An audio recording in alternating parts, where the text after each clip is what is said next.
يبلنا كنتبع لنا سبسي أي تفرح نحق فرح نزقيها فرح.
And he compares all the rates from all.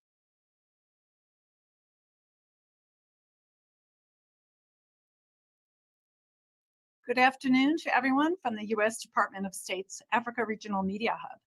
I would like to welcome our participants from across the continent and thank all of you for taking part in this discussion. Today, we are very pleased to be joined by the U.S. Special Envoy for the Horn of Africa, Mike Hammer. Special Envoy Hammer will discuss his recent travel to the region in support of the African Union's efforts to launch talks aimed at ending the conflict in northern Ethiopia. He joins us from New York City. We will begin today's call with opening remarks from Special Envoy Hammer. Then we will turn to your questions. We will try to get to as many of them as we can during the time that we have.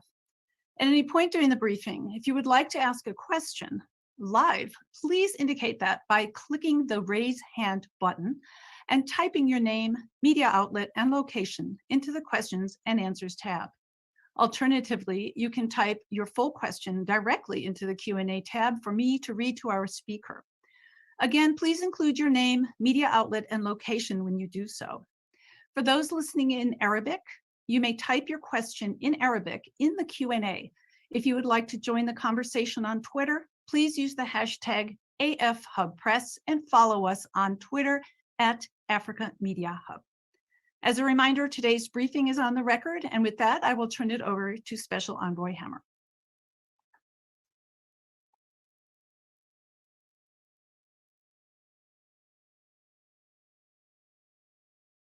I think you're muted.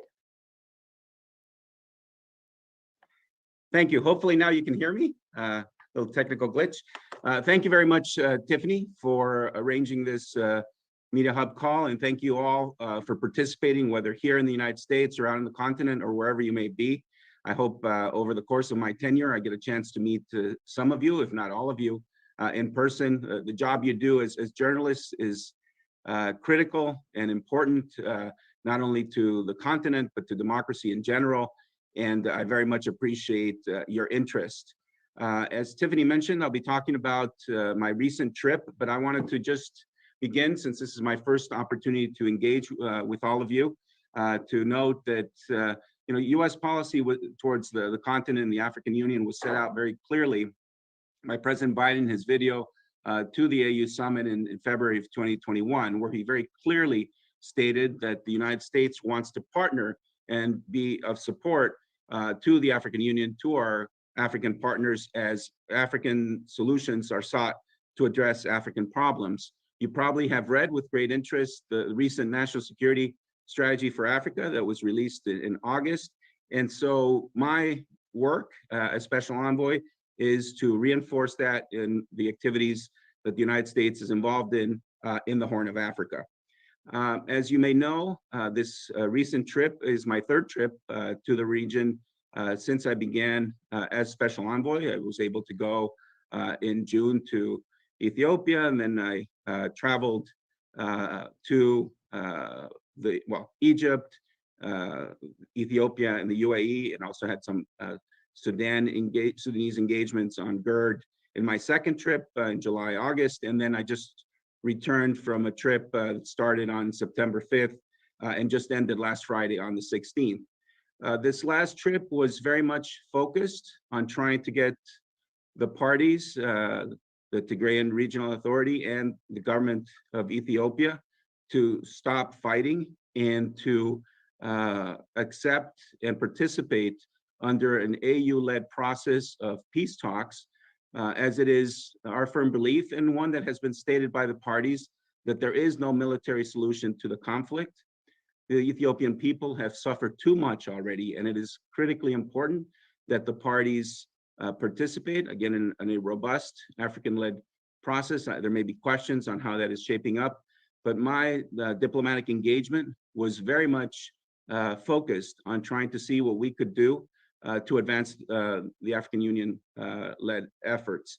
And specifically, while I was in Addis, I had the opportunity to engage with the senior most levels of the Ethiopian government, to listen to their issues of concern, to try to work with the government in terms of how we could advance peace talks, and likewise was able to engage with the Tigrayan Regional Authority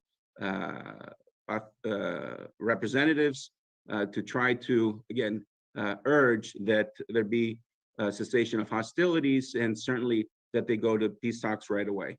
We had opportunities to engage with High Representative Obasanjo, together with my colleague, our very able and talented ambassador to the African Union, Jesse Le Pen, on multiple occasions. We also spoke with Chairperson Faki and his team, and had the opportunity to also engage my counterparts from the United Nations, the SRSG, Hannah Tete, as well as with the EU Special Envoy, Annetta Weber.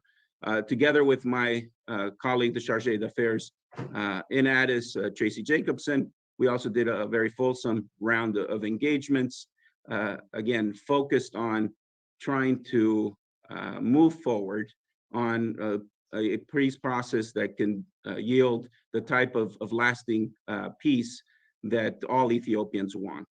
I should be clear that U.S. policy, as you probably are well aware, is that the United States is committed to the unity, sovereignty, and territorial integrity of Ethiopia. And our sole objectives are to seek peace and to provide humanitarian assistance to all Ethiopians in need, including those suffering from a very severe drought. And so we do this in the spirit of partnership and friendship, in trying to address some very difficult and complex issues, but remain quite concerned that the fighting is ongoing. And in fact, this week here at the United Nations, together with my colleague, Assistant Secretary Molly Fee, who was also in Nairobi for President Ruto's inauguration, are working with a number of other partners, international partners, to, again, urge that the parties go to talks. There is no other viable way forward. And Rest assured that the United States is engaged diplomatically at the highest levels, at multiple levels, and with many of my colleagues at the State Department to try to see how working in concert with the African Union, and again, those that are interested in pursuing peace in the Horn, how we can advance on those issues. So let me stop there because I know there are a multitude of questions, which I'll be happy to entertain for the time that we have.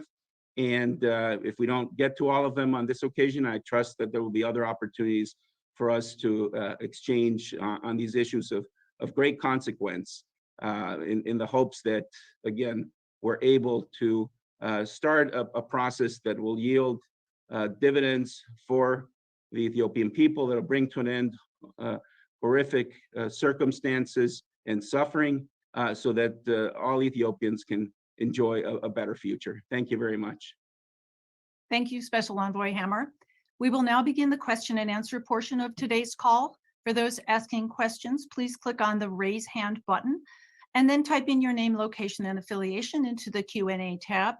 We ask you that you limit yourself to one question related to the topic of today's briefing, the Special Envoy's recent travel to the region in support of the African Union's efforts to launch talks aimed at ending the conflict in northern Ethiopia. The briefing is very full. As a courtesy to your fellow journalists, please keep your questions succinct. Our first question was submitted in advance by Sedale Lema of the Addis Standard, who asks, what diplomatic leverage is left for the United States to bring the two belligerents to talks for talks on peaceful resolution of the war that it hasn't deployed in the past? Well, thank you very much, Sedale. I appreciate your question. It's not so much a matter of leverage that the United States brings. I think what we have seen, given our historic relationship and strategic partnership with Ethiopia, there's pretty much a very good understanding that we can be an honest broker, that we can help the parties come together in a support role of the African Union. You may have seen that President Obasanjo on August 4th, after a meeting, made clear that the AU-led process would be accompanied by other partners, international partners, including the United States. He mentioned the EU, he mentioned IGAD, as well as the UN. So I think that what is important here is that the parties recognize that the United States is trying to serve their best interests, the best interests of Ethiopia, which is, again, to begin a process that allows them through dialogue to resolve outstanding, complex and difficult political issues, that the fighting is not going to yield victory for either side, and that therefore the focus needs to be on stopping the fighting, ensuring humanitarian assistance delivery, looking at restoration of services, and then, of course, looking to see how those tough political questions that only Ethiopians can decide are addressed through dialogue. Thank you very much. Our next question will go live to Nick Schifrin from PBS in the United States. Hi, Nick. Hey, Mike. How are you? Thanks so much for doing this. Great to see you. Thanks, everyone. Good to see you virtually, I guess. Hopefully we'll meet up someplace. Are you here in New York? Yeah, I'll be up by tomorrow, so I'll send you a note. I appreciate it. Sounds good. So as you know, the Eritreans, the Tigrayans announced today that Eritrea has launched what the Tigrayans are calling a full-scale assault or mobilization. Is that something that you're seeing, one? And two, what is that a sign of? What do you fear is coming next? And what's your message to Addis if indeed the Eritreans are once again on the move? Thanks. Thank you very much, Nick. Yes, we've been tracking Eritrean troop movements across the border. They're extremely concerning, and we condemn it. All external foreign actors should respect Ethiopia's territorial integrity and avoid fueling the conflict. We couldn't be any clearer. We've said this repeatedly. We will encourage those that might be able to communicate directly with Asmara that this is of extreme concern and must stop. I'm not going to lean forward in terms of other measures that we might be able to undertake, but really this is a conflict from which Ethiopians, Tigrayans, Afars, Amharans have suffered greatly. And the presence of Eritrean troops in Ethiopia only serves to complicate matters and to inflame an already tragic situation. Thank you. Our next question will go to Julia Paravicini, Reuters in Ethiopia. Can you open the line, please?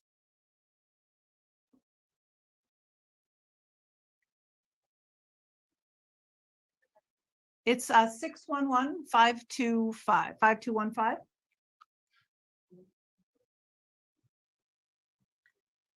Your line is open. Can you hear me now? Yes, I can.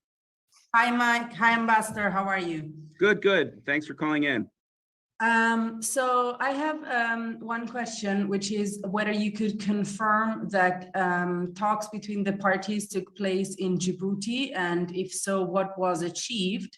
And as the colleague before me asked, clearly there is an offensive ongoing. So do you actually think that the negotiating parties, or at least the Ethiopian government and its allies, are still interested in peace talks? Let me answer the second part first.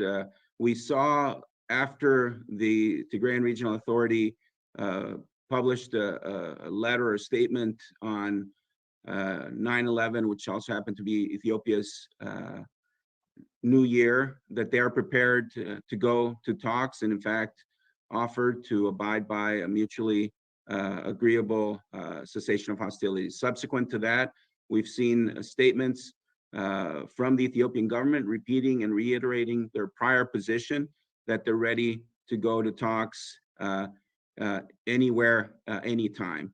And we're taking both at their word, in the sense that they are committed to trying to find a peaceful resolution. Of course, the continuing escalation of violence is extremely concerning, and we urge them to stop fighting and get to talks. Regarding your first question, I appreciate the interest.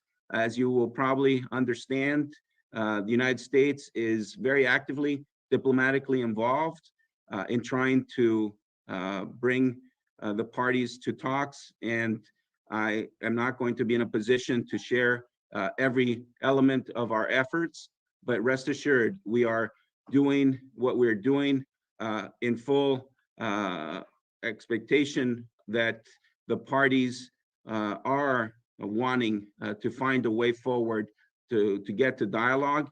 And our efforts, particularly over the time that I was there in Addis Ababa, and we will continue this week, is working with the African Union, that is making determinations on how best to launch this peace process. There's High Representative Obasanjo. I understand other mediators may be brought in to bolster the effort.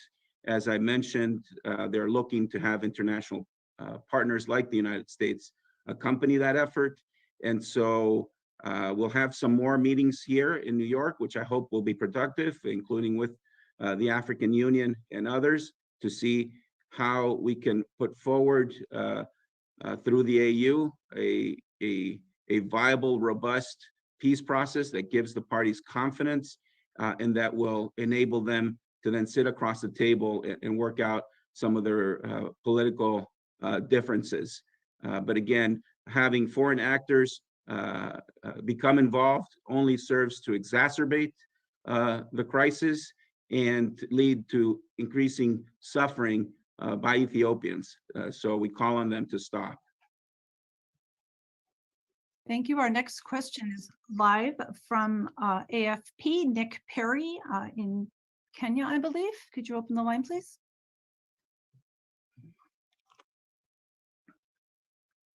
Your line is open. Hi there. Can you hear me? Yes, we can. Hi, Nick. Hi. Yeah. Hi, Ambassador. Thanks very much for the briefing today. I did want to follow up with just generally, you've been meeting with the highest level of governments, but also officials in Tigray and international actors, the AU. what sense is there about any optimism that these talks are actually coming any closer to realization? There's been a lot of rhetoric about hoping that, or encouraging the Eritreans to withdraw and calling for a cessation of hostilities, but as my colleagues have pointed out, it's really only going in the other direction. Can you give us a sense of how likely you think negotiations will actually be likely to succeed? Is there a belief that both sides are genuinely committed to a peace process? Thank you. Yeah, thank you very much, Nick. I appreciate the question. It's a good one, in that, you know, it's hard to, at the end of the day, to determine what the true intent of the parties are, but we have to take them at their word when they're saying that they are committed to trying to find a peaceful resolution to this. And we are realists as well. All that we can do as the United States is working with our international partners, with the African Union, to provide a vehicle for them to be able to address these issues. The two parties know themselves extremely well. These issues are hard, but shouldn't require war. And I will keep trying. It's my mandate to do so, from the Secretary of State, from the White House, to do everything we can in our diplomatic arsenal to try to make this possible. And I think that's what you're seeing, engagement at all levels, as I mentioned, with our Assistant Secretary Molly Fee in the region for the inauguration of Ruto, now back here. We had already a series of meetings here in New York yesterday. We have a full schedule. And so it's, you know, none of us has a crystal ball, and it's very difficult to predict. But what I can assure you is that we are intensely working on this issue with not only the parties, but in coordination with a number of our close partners and allies, both on the continent, in the region, and extending to Europe. And so I think you saw a lot of statements from other governments urging the same. I think there's a chorus of calls for peace talks to start, and we hope the parties will make the courageous decisions to stop the fighting on the battlefield, and to sit across the table for the good of all Ethiopians. And I think the more that they hear that there's international support for a robust process that can help deliver that peace, the more likely it is that hopefully they will abandon any thoughts of continuing to pursue their objectives through military means. Thank you. Our next question will go live to Mohammed Tawakel from Al Jazeera. Can you open the line, please? Jazeera.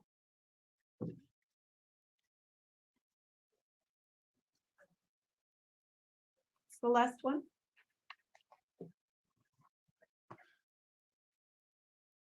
Thank you. Your line is open. Can you unmute Mr. Tawakel? Hello. I'm Ilham. I'm going to be talking on behalf of Mr. Tawakkal from Al Jazeera office. Okay, we can hear you. Ambassador, okay, go ahead. Hello, Ambassador. Thank you for this, for allowing us to attend this press briefing. Our question is as follows. The first one is, what is the solution? What is US's solution to the crisis that is going on in Ethiopia? And our second question is, what is the coordination between the US and the AU when coming to solving this, this war? And thirdly, why is the focus on this war from the international community more than when there are other crises happening in Africa? Thank you very much for your question. Just for the record, when Al Jazeera does reporting, they should make sure to get it accurately. They gave my predecessor, David Satterfield, a lot of air in terms of continuing these efforts. I love David, but he's retired, so now it's me. No, just in any case, this just puts a premium on making sure the reporting is factual and accurate, especially when it's easy to verify. In terms of I think your question is misplaced in terms of what is the US solution. The solution has to come from Ethiopians. It's their country. All that we can do as the United States is to encourage them to work to resolve these very difficult differences diplomatically through dialogue. And that is what we're doing. We see the great potential of Ethiopia, an Ethiopia where all Ethiopians can flourish. And that's the kind of strategic partnership we had with Ethiopia before this conflict started in November of 2020. And so if the parties are able to make the tough decision to stop hostilities, to start a dialogue, then they will be in a better position to end the suffering of their people and to then try to make progress, as happens in most democracies, through dialogue and through peaceful means. Secondly, as far as US and AU coordination, it couldn't be tighter. Again, through the fine work of our ambassador to the African Union, Jesse Le Pen, we had multiple meetings with senior leadership of the African Union. We have ongoing dialogue. In fact, as I was coming here, I was getting a call from somebody from the EU. I couldn't take his call because I had to attend to this business of this important press briefing. But as soon as this is over, I will call him back. And I think there's a great spirit of partnership that President Biden offered upon coming to office, and partnership that we're intent in trying to provide in support of the African Union. And so there is very good communication, a very good understanding of what we're trying to get done. And it's only through the work of us collectively that we stand a chance to have the parties then engage and hopefully deliver peace, which is in all of their best interest. They have to realize that with peace comes prosperity. The fighting will bring only misery. Thank you. I would like to read a question that was submitted in advance from Mohammed Maher from Al-Masri Al-Yum newspaper in Egypt. He asks, Ambassador Hammer, you have visited the United Arab Emirates. How can the UAE help stabilize the Horn of Africa? Thank you for your question, Mohammed. And yes, I've visited the UAE and in fact have consultations with other Middle Eastern governments. It's really important that we all work together, again, to encourage the parties to see that peace and stability can bring economic development and better circumstances for Ethiopians and for the peoples of the Horn. And we very much appreciate our discussions with our Emirati friends and partners. They bring their own perspective and they understand the region supremely well. And it's only through us all working in concert, hopefully bringing our own perspectives in helping the parties understand how to best resolve their differences at the peace talks, that then we might have success. But I've very much appreciated their engagements, that is the Emiratis and Saudis and others who are interested in seeing that peace take root in Ethiopia. And of course, as I mentioned, part of my mandate is also to try to encourage the parties to reach a GERD agreement that serves the interests of all three countries, Ethiopia, Sudan, and Egypt. And again, such an agreement would also be something that would bring stability to the region and would be important in terms of providing opportunities for greater economic investment and development, which again serves all three countries. Thanks. We will take a live question from Zaid Al-Harari, who I believe is with Al Arabi TV in Ethiopia. Operator, can you open the line, please?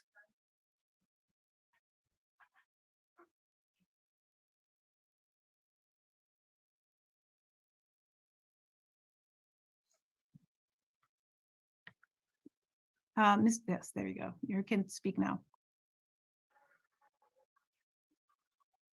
أنا أشكرك سعادة السفير على إتاحة هذه الفرصة، الشكر موصول لجميع الإخوة والأخوات. سعادة السفير، حسب تطلعكم وتوجهكم إلى المنطقة واستمراركم في هذه المنطقة. I'm sorry, Mr. Al-Hari, if you would like to ask a question in Arabic, unfortunately, we can only accommodate written translation. So please write the question in Arabic in the Q&A and we'll read it out loud. Thank you very much. Next, we will go to Peter Fabricius from South Africa. Operator, can you open the line, please? Oh, hi, thank you, Tiffany. Thank you, Ambassador Hammer. I wanted to ask you a question. I heard from an Ethiopian expert on this topic that the Tigrayans are not very happy with Mr. Obasanjo as a mediator, as they regard him as being too close to the Ethiopians. I wondered if you could address that problem, that question. Is that true? And true as in, is that the feeling of the Tigrayans? And if so, is there a solution to that? And if I may also ask you, what do you see as the cause of this new eruption of warfare after 9 months or so of relative calm and peace? Thank you. Yeah, thank you very much, Peter, really for Tigrayan views on the AU-led process and the personalities involved. I really have to defer to them to express themselves. I know they have expressed themselves publicly previously. I would point to their September 11th statement that makes clear that they're prepared to go to talks under the AU, and we welcome that. Again, I know both parties want to ensure a robust, credible peace process, and that's what the United States is working to support as the AU puts together how these talks might go forward. With regards to why the more recent outbreak of hostilities, again, I think that the parties remain in a stalemate, one that can only be resolved through talks, and unfortunately, hostilities resumed. Now, when I visited Mekele, along with some other colleagues on August 2nd, the Tigrayan authorities were very clear that they were preparing for potential hostilities if there wasn't a restoration of services, as they were making the case that Tigrayans were suffering badly. I mean, it's not only Tigrayans, in fact, in Afar and Amhara, people are without services as well. And so this is, again, going to the core issues that need to be addressed. And what I appreciated from the Ethiopian government is they recognized their responsibility for trying to provide services for all Ethiopians, but you need a conducive environment and able to do so. You need a conducive security environment. And the best way to get to that is, of course, agreeing for a cessation of hostilities, to work out the modalities of how services should be restored, and that should be done in short order, and that's what we have been urging. Again, I can't say this enough. There is no military solution to this conflict, and the sooner both parties recognize that, the sooner that we will be on a better track towards peace. Our next question goes live to Ashanafi and Dale from The Reporter in Ethiopia. Operator, open her line, please.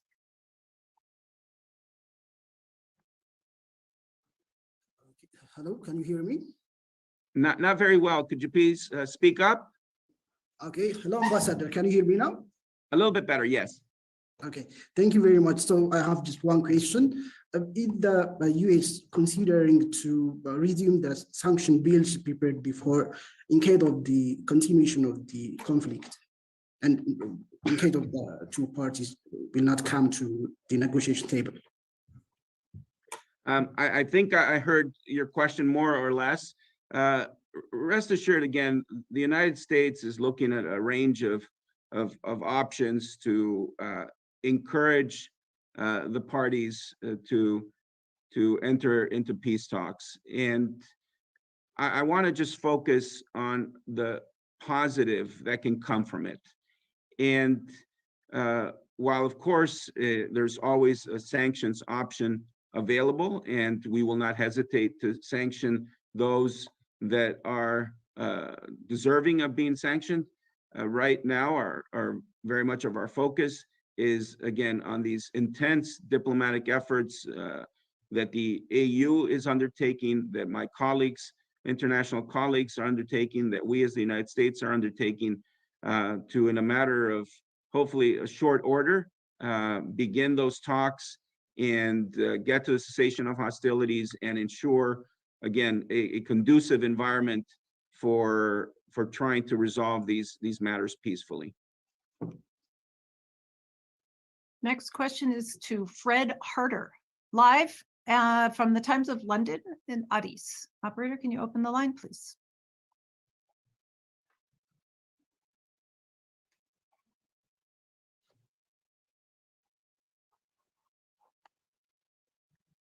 Hello, can you hear me? We can hear you. Yes, Fred. Great. Thanks very much for the briefing, Ambassador. My question follows on from some of the others. You said that both parties have expressed a preference for a robust peace process and that a conducive atmosphere needs to be made to restore services. I was just wondering if you could tell us in your discussions with both parties what appears to be the major obstacles right now towards getting to a cessation of hostilities and stopping the fighting. Yeah, thanks, Fred. It's a matter of trust, and trust. There's no confidence on either side that the other can be trusted. And that is why, whether it's, through the AU-led efforts, through efforts of the United States, through efforts of others, that we can hope to bring them together. They're basically, the two sides were once family, and disputes between families can be very rough. But you have to think of all the people who are suffering, who are victims of this conflict, and give a chance to build confidence in each other and sufficient trust that will lead to gradual steps on both sides to ensure, again, an end to the fighting and to get to a situation like what we had, at least during the humanitarian truce, which was significant, and the government offering it and the TPLF respecting it, that we had several months after the very hard work of my predecessors and our team, embassy team and AU team in Addis Ababa, to ensure the delivery of humanitarian assistance. And while it took several months, it had gotten to a decent level, and fuel had finally begun to flow into Tigray that was going to enable further distribution to all of those in need, when then hostilities resumed. And we had that very unfortunate incident of the seizure of 12 WFP fuel trucks by the TPLF, and that also needs to be addressed. But rest assured, we as the United States and others will continue our efforts to try to help the parties build some confidence, build some trust, so that then they can be confident that with the support of the international community, that commitments made will be commitments abided by, and that will start us down a road towards peace. We have time for 2 questions. We'll take one live from Samuel Tamene of EBS Television. Operator, can you open the line, please? He's based in Ethiopia.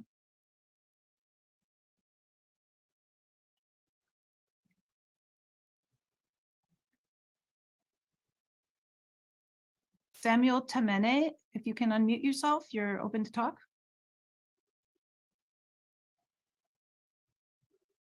Okay, I think while we sort him out, I'll read a question that was sent in in advance from Mr. Vincent Lenard of RFI Africa Service in France. He's asking about the UN. He asks, regarding the UN General Assembly, is there a US initiative regarding Africa? Macron is lobbying South Africa to provide political and diplomatic support for the Western position on Ukraine. Is the US doing the same? Well, again, thank you very much for your question. Very topical, as here we are in New York for yet another UNGA. I was speaking with Secretary Blinken yesterday, and clearly, and President Biden has an opportunity to address the world tomorrow, Wednesday. And so I don't want to get ahead of my president, but it's very clear that we have made it a priority to work on global health in our support for, I experienced this in DRC, but I'm seeing it in Ethiopia and across the continent for helping develop medical solutions and know-how for addressing some tremendous diseases. It began with our efforts with PEPFAR, which I'm sure you're all aware of a couple decades ago, but now it's expanded to address the COVID crisis, and now we're looking at possibilities to combat malaria. And so it's underreported what the United States has done through the generosity of the American people in terms of advancing on key issues of global health, which ultimately save African lives, which save lives around the world. Secondly, you have seen the efforts of what we've done in terms of food security, and we will continue to do that. It is an ongoing crisis exacerbated by the Russian invasion of Ukraine and limiting exports of grain and other critical supplies. We are encouraged that some grain is now starting to flow, but we fully realize the struggles of many African countries who are dependent on this grain and for their food security, and that people are in dire and desperate need. The best way to address that is for the Russians to stop and withdraw and end their invasion of Ukraine. We will continue to work on this. I was very honored to hear about an additional $488 million that the United States will be providing Ethiopia, specifically to increase humanitarian assistance and address drought relief. You know that the issues of climate change are primary for President Biden, for this administration, through Secretary Kerry's efforts as our special envoy. There's COP27 coming up soon in Egypt. We had a meeting with Foreign Minister Shukri just yesterday, in which this was a major topic of conversation. So rest assured, we have a very broad agenda. What the United States does in the continent matters. It matters because it saves lives. It helps people's development. We have tremendous educational and exchange programs. And that sometimes those stories don't get told as frequently because we focus on crises and wars. But I'm very proud of what the United States does. I'm very proud of what the work that our USAID through Administrator Power and the teams that we have on the field to deliver much needed humanitarian assistance to people most in need, to the most vulnerable. I'm proud of the work we do to help refugees, and as one of the major supporters to ICRC and to other organizations that provide for the most needy. And so I think this week will allow us to build on those efforts, to try to work with other partners in sharing the generosity of the American people, and for maximum effect. And again, this is just an opportunity to highlight that the U.S. relationship goes far beyond what the headlines of trying to, and of course this interest, is this press availability relates directly to it because you're concerned about matters of war and peace. And at the same time, we continue to provide assistance to Ethiopians in need all across the country. And I've had opportunities to talk to different diaspora groups in the United States representing multiple ethnicities, where it's the Oromo, the Amhara, the Afar, the Tigrayans, of course, those from Somali region and other regions. And there is a lot of need, and we do our best to help those that most require assistance. But the goal here is to achieve peace and to then enable countries to pursue their economic development plans, to promote investment, again, to create prosperity, which is really the ultimate desire of all peoples, and certainly of the people on the continent. Well, thank you very much, Ambassador, Special Envoy Hammer. And that is all the time we have today. You've given us a generous amount of your time. I know you have many meetings and interviews following us. Did you have any brief words as we close? No, again, a shout out to all of you journalists on this phone call. In my experience, whether it was in DRC or serving in other countries and now in the Horn, the work that you do is courageous, it's important, it's difficult. I appreciate all your questions, the tough ones. I prefer perhaps the easy ones, but hold us accountable as a government, hold the governments where you're reporting from accountable, expose corruption, expose human rights abuses, and hold those in power to account. Your jobs are really important for democracy and for the people that you're trying to inform. And I have utmost respect for your efforts. And again, look forward to having an opportunity to meet some or most of you in person at some point throughout my career. I've really appreciated the media and the press and its importance in for a democracy. Liberty of expression and press freedom are paramount. So even in your toughest days, know that what you're doing matters. Thank you very much. Thank you. And that concludes today's briefing. I would like to thank the U.S. Special Envoy for the Horn of Africa, Mike Hammer, for speaking to us today, and thank all of our journalists for participating. If you have any questions about today's briefing, you may contact the Africa Regional Media Hub at afmediahub@state.gov. Thank you. لو طغينا مسكن وفلنا نفريه بلنا كنتبع لنا سبسي أي تفرح نحق فرح نزقيها فرح